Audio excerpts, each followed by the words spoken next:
And thank you all for joining us today. The subject of today for me is the foundational subject of the podiatric profession.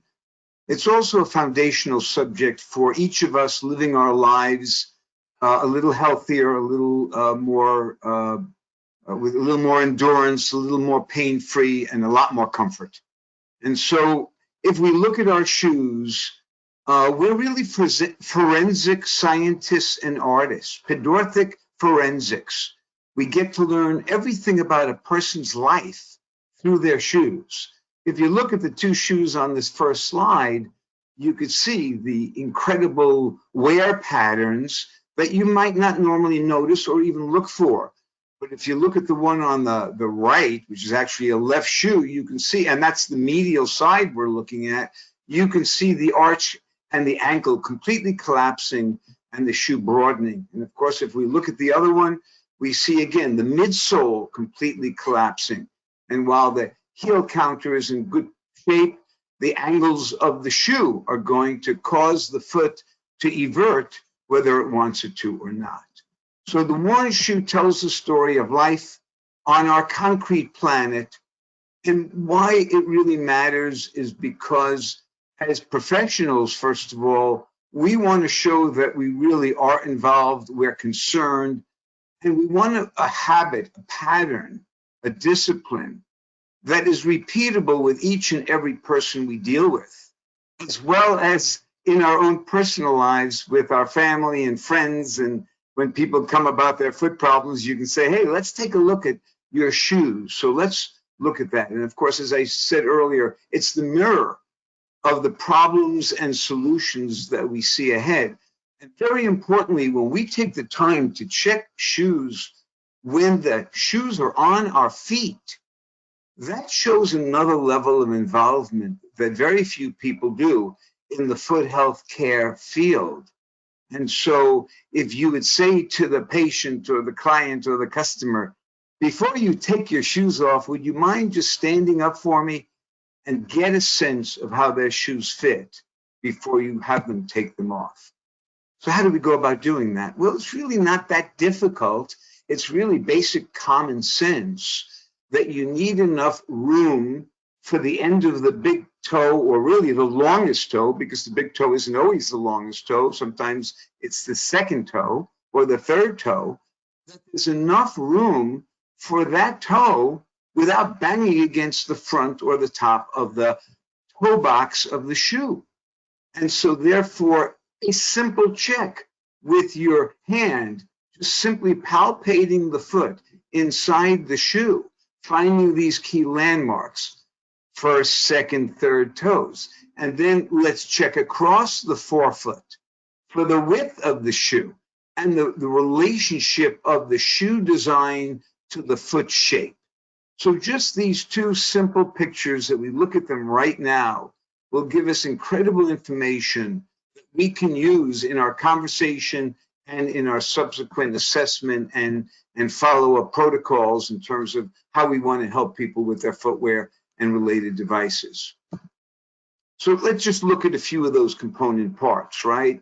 So we have ankle bones. The medial side is higher than the lateral side. Is the medial side of that shoe higher than the lateral side, or are they equidistant in terms of height? Perhaps we have to be concerned about rubbing against an ankle or being too shallow for the ankle. So we have to look at those things in relation to the shoe, in relation to the foot and the ankle itself. Are the laces evenly apart?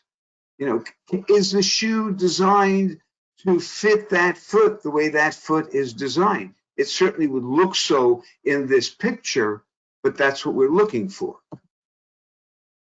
And of course, to me, most foundationally, is that the shoe shape should match the foot shape for optimum comfort, durability, and everything else. If the shoe matches the foot, it's not going to press, it's not going to shear, it's not going to cause excess friction and unnecessarily higher pressure areas, as well as where the shoe flexes and how the shoe functions. So look at the shoe. Again, when the foot's inside the shoe, you can actually feel to see whether the Shape of the shoe matches the shape of the foot. So this is, again, foundational. Do it with your colleagues. Do it with your family. After 100 or 200 or 300, you'll know just about everything you need to know to help people optimize their footwear. That's a big statement, but it's a fact. We in Podorthics start at zero. We come from, we were a CPA, and now we decide we want to come into this field. Where do we start you? We start you with this side, understanding the relationship between the foot and the shoe and how one affects the other. So this is a great example of what happens when the foot goes from sitting to standing. The foot elongates. It even gets wider, and the arch flattens. In fact, the elongation and the size increase could be as much as a full shoe size. A full shoe size in America is about 1/3 of an inch. A full shoe size in European sizing is about 1/4 of an inch. So you see that the foot size changes. If it's a rigid foot, it's going to change less. If it's a flexible foot, it's going to change more. That's going to also tell you about wear patterns inside the shoe. You can actually feel that when the foot's inside the shoe because you're going to see the toes pushing against the end. So these are the things that we can use also to guide and direct the patient to fully understand what's happening to them. So when we're doing that, another thing we can check is heel fit. We like a nice snug fit, but we don't want it rubbing or pressing against the Achilles and or calcaneus. And then you often have these little exastoses. You get a Haglund's deformity or other types of foot deformities that end up with spurring and painful prominences back at the heel. So if the shoe's too short or too shallow or the wrong design, it doesn't have room for the foot to elongate that 1/4 of an inch to 1/3 of an inch that it's going to do. So that's something we can really check with the foot inside the shoe.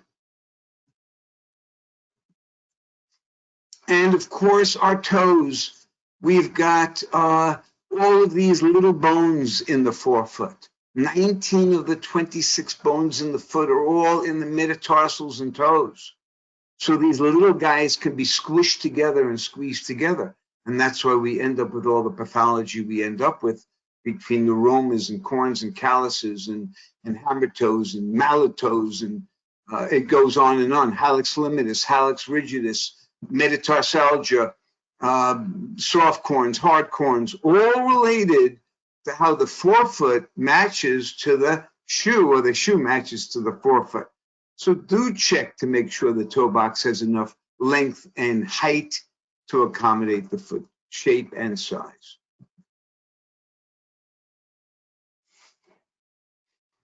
And this is what we see.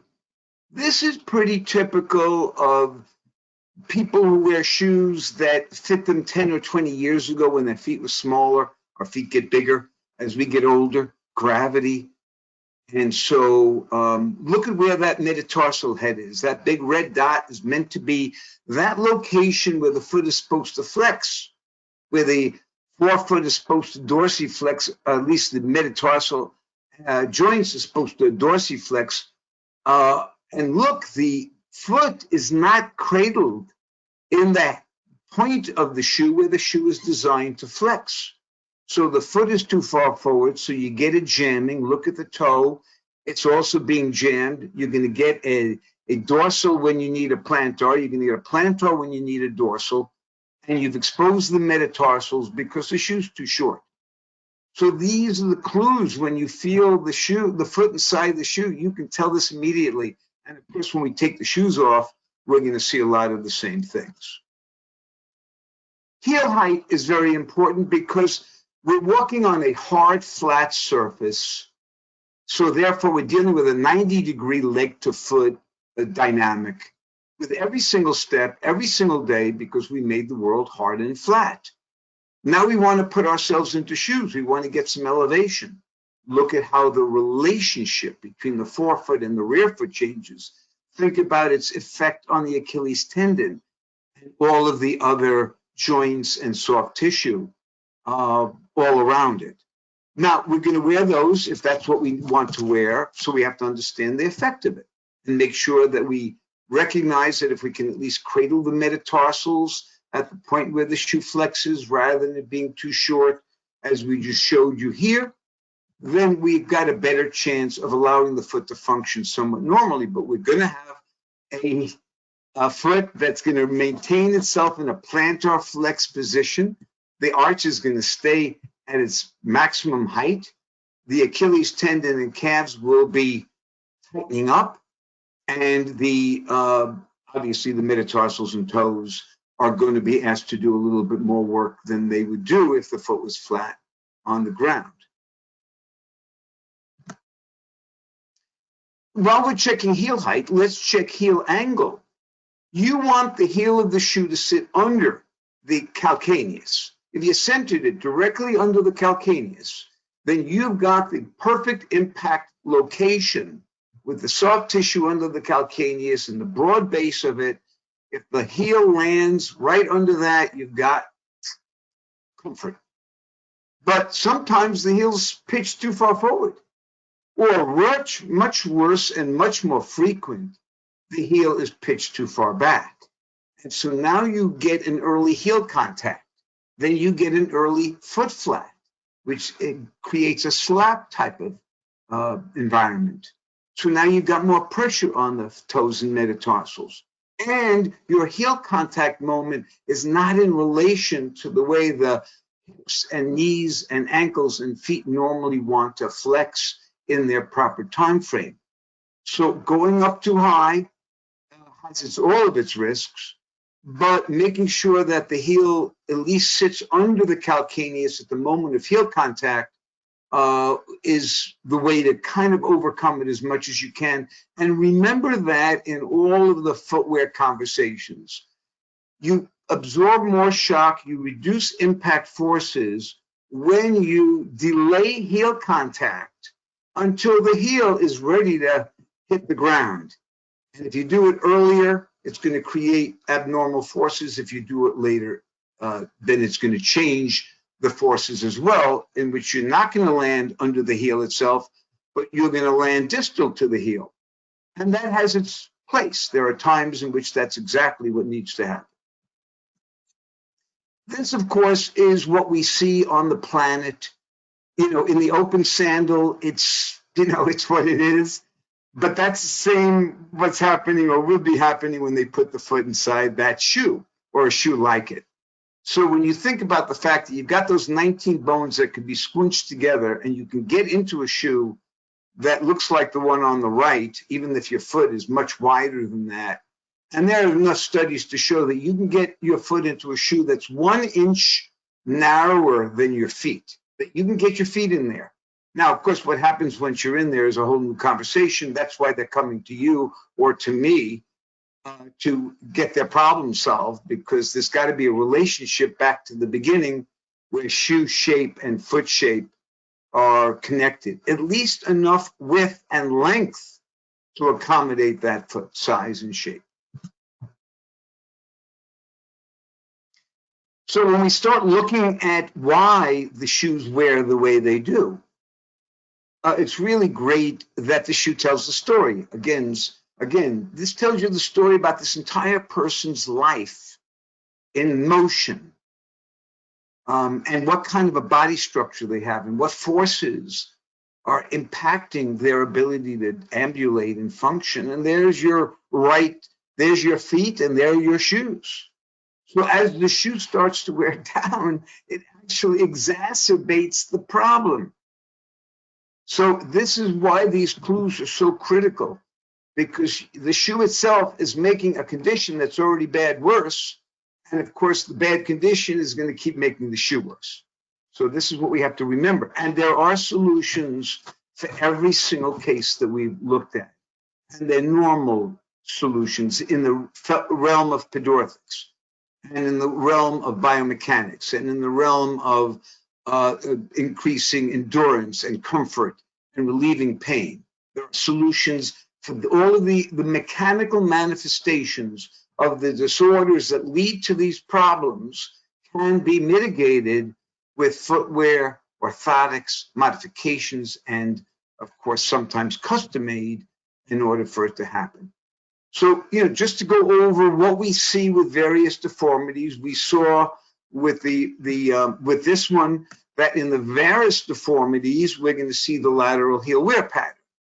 You might see them not exactly like this in other deformities, but if you got a varus influence on the level of this with either rigid or even if it's flexible, but all the forces are laterally, that's what you're going to see in the footwear, just like you're going to see the collapse of the medial midfoot or midsole and the shoe when you have rear foot valgus deformities with the forces trying to evert the foot, pronate the foot, and collapse the medial column, whether it's coming from the knee, from the hip, from the ankle, or from the structure and of the foot. And remember, when that starts to happen, the shoe exacerbates the problem of the foot. So the shoe's wear life and how it's built into this is critical to people's success. And this is just about health and wellness. This is about living an active lifestyle. This is about just walking pain-free. That's all this is about. And we want this for ourselves, the people we love, the people we take care of. And so we have to be aware of that. Now, certainly this isn't what we see all day, every day. But the one in the middle is pretty much what the bunion feet look like over time, no matter how pretty they are cared for. And of course, you do get to see all kinds of extreme situations. But remember, all of these things have solutions. And so, we can come from there because we also have to deal with the fact that most people, I would say 80% empirically, have mismated feet, at least a half a size difference, at least one width difference, and many are more than that. So accommodating two different feet that don't have exactly the same size, two different sides of the body that aren't built exactly the same, and then balance them out from the bottom up. So let's take a look at some shoes. Isn't this easy? I mean, that's why if you just do it every single time, you'll solve every single problem, or at least you'll come close to it. So there's the insole. And boy, isn't that a pretty picture of pressure and shear and fit. So when we look at the insole, we see a shoe that is too short. The toes are at the very end of the shoe. That means we don't have that quarter to a third of an inch of room for the foot to elongate and go through its full range of motion. And then look at all the pressure under the med heads. All the things that we now can understand what to do with. This is their life. This is their life inside their shoes. This is their life to their feet. That's all there is.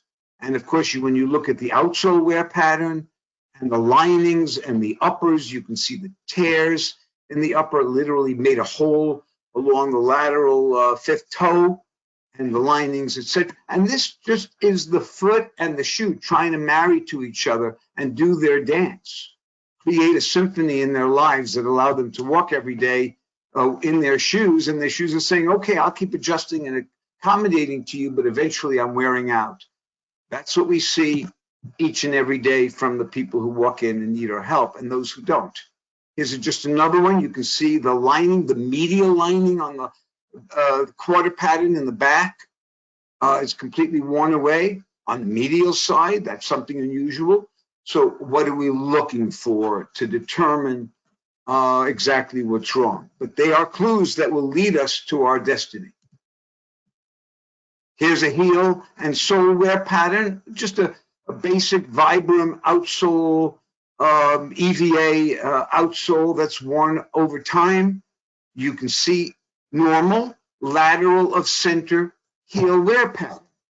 Heel contact should be lateral of center so the foot is in a supinated position so it can pronate to absorb the impact forces from heel contact to foot flat.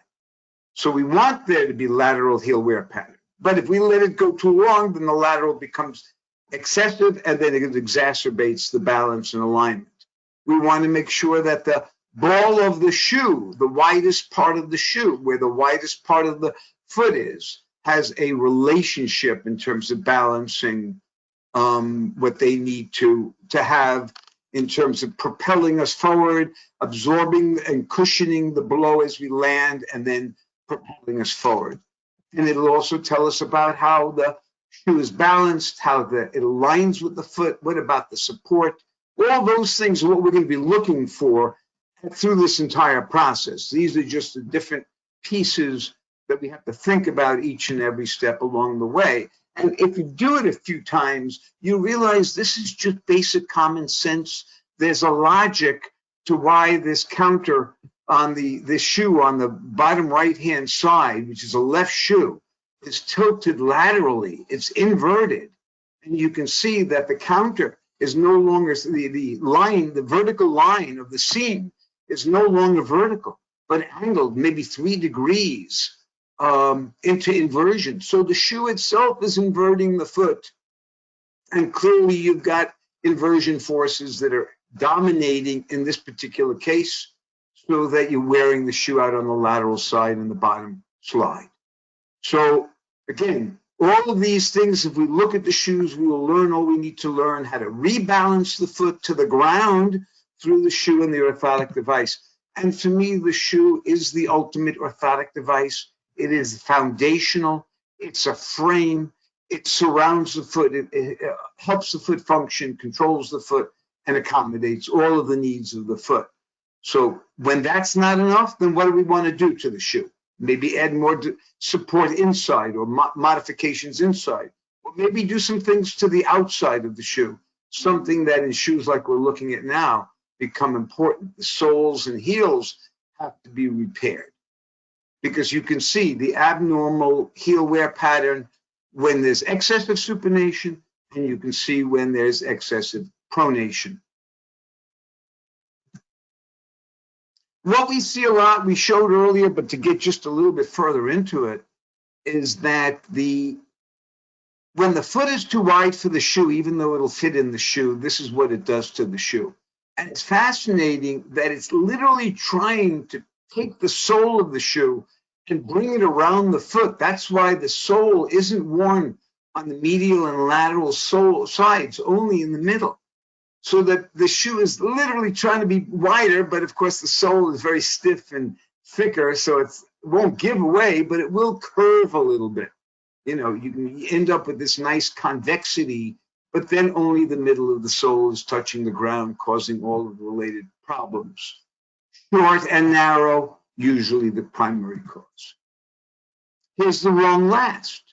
It may not be too narrow, but it is going in the wrong direction. If you look at the lateral side of that right shoe, you're going to see that the upper is literally worn away from rubbing against the ground. Well, maybe if the shoe had more lateral displacement versus medial displacement, it might actually be usable. But that's where the last comes in.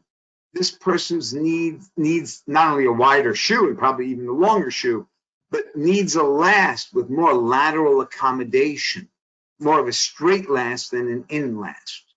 So these are the things. You can also see that the shoe has actually spread out in the arch area so that it is trying to accommodate whatever the collapsed arch is as well. It's looking for more room for the foot. Here's a shank, a steel shank, corrugated steel shank, one of the great modifications to keep a shoe strong through gait. That's in Goodyear welt shoes and other very, very high grade shoes. This steel shank actually wore through the leather sole. Now, this steel shank was too far forward, so the shoe didn't flex where it needed to flex. And so eventually it just popped out the sole to get it done. So even the length of the shank, certainly the location of where the foot flexes, those are the key areas that you can study and learn from when you look at shoes. As you look at specific foot problems, here's a plantar flex first ray. You know, and you can see when you look at the sole of the shoe, the wear pattern right under those locations. There's your mirror of what's going on inside the shoe. Can those things be accommodated for and relieved? 100%. So just bring the floor up to the foot, the way the foot is. It's called plantigrade. that each part of the foot has its proportionate share of the total distribution of forces that it needs to accommodate. Again, we look at the shoe earlier with the lateral heel wear pattern, and we see a Haglund's deformity. We see literally carving a hole in the lateral quarter leather lining of the shoe to accommodate the deformity. So what a great clue. We probably need a longer shoe. We probably need to not give them a shoe with a strong heel counter that's on the lateral side. Maybe we cut it away, give them a good strong counter for stability and support, but we carve away and we put in some foam. We get rid of the counter, which is firm in that location. So these are the clues and these are the opportunities. And of course, we can take care of feet in all conditions. We just have to bring the floor to the most lateral. In this particular case, if you look at that bottom left, that foot is inverted. If you build the lateral base of the shoe as far lateral as the lateral malleolus extends, draw a vertical plumb line, you can build a foundational system under them that will allow them to stand and walk in optimum gait and not keep exacerbating the inversion forces. You can see in the insert that there's literally a lateral cup around the lateral malleolus to accommodate the deformity, and of course the shoe is flared on the lateral sole as well as the accommodation inside. And in this case, it's a totally a custom shoe. We see all kinds of pressure from people who have Equinus deformities. That means their foot wants to be with the heel off the ground to be in optimum comfort, but the heel has to come down, so the foot has to accommodate. And when you start looking at the sole patterns, you get to see where the excess pressure is, where the lateral forces and medial forces and the forces through each stage of gait. And remember, the foot works in 3 planes. It's a tri-plane motion design. That's what makes it such a miraculous design. We've got sagittal plane forces, the way we walk. We've got transverse plane forces, side to side on horizontal. And then we have frontal plane forces, eversion and inversion, which are so powerful in how we work. So we have to make them all function optimally, and the shoes actually tell us what to do. Here's another one with rheumatoid arthritis. They literally wore the whole heel and sole in their collapsed foot. So you can see all kinds of things. Another one, this shoe just was overworn, and the horizontal lines are just the collapse of the compressed foam that's acting as the midsole. So the midsole has gone past its usable shelf life and needs to be changed. The reason that we have trouble with these types of shoes is because the opening is so big that in order to keep our foot inside of it, it has to be too small. And remember the 19 bones that are in the forefoot that can get squeezed into that space. In order to stay on, it's going to have to be really, really a short shoe. It can't allow the foot any kind of elongation, because once you have that ability, you're going to pop out the heel of the shoe. Just some more examples of the cases that we're talking about. Here is your collapsed foot. It's fairly static. This is not going to be a flexible foot. That's why you can see the medial heel counters and the collapsing medial side of the foot. And you can see how the sole of the heel has worn down on the medial side. He puts a heel plate on the medial side to keep it from wearing out. We mostly put it on the lateral side where most people wear the shoe down.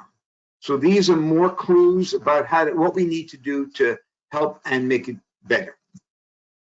Achilles tendonitis, you're going to see a flat heel shoes, not enough heel height for that particular needs, medial collapse. The Achilles, all of these problems that we described are, for the most part, problems in terms of direction. They're not just sagittal. They're not just frontal. They're not just transverse.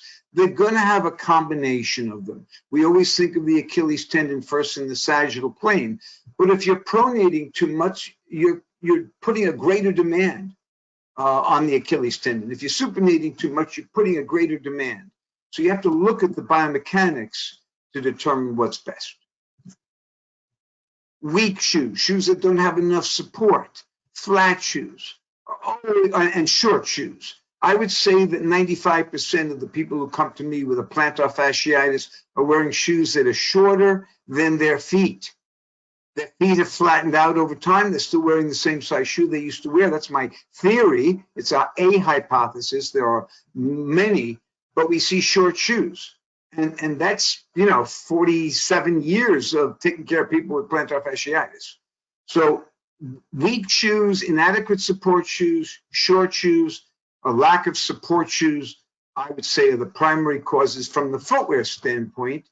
Clearly, the problems related to plantar fasciitis starts before we get up, right? Whether we're in bed and we take our first step off the bed in the morning, or whether we're sitting in a chair and we take our first step off the chair. So it's bigger than just the foot, but from the foot perspective, there are things you can do to help your footwear can help your situation, plus orthotic designs and other things. So again, at the end of the day, our goal is really to take a foot with its specific area of pressure and shear and pain and discomfort, figure it all out from a footwear point of view, and help that person get from the pain in the heel or the pain in the ball or the pain anywhere else to find that finally pain-free comfort, durability, balance, alignment, posture, gait. They all can be helped with the right footwear decision making. So I thank you so much, and I hope this was helpful to you today.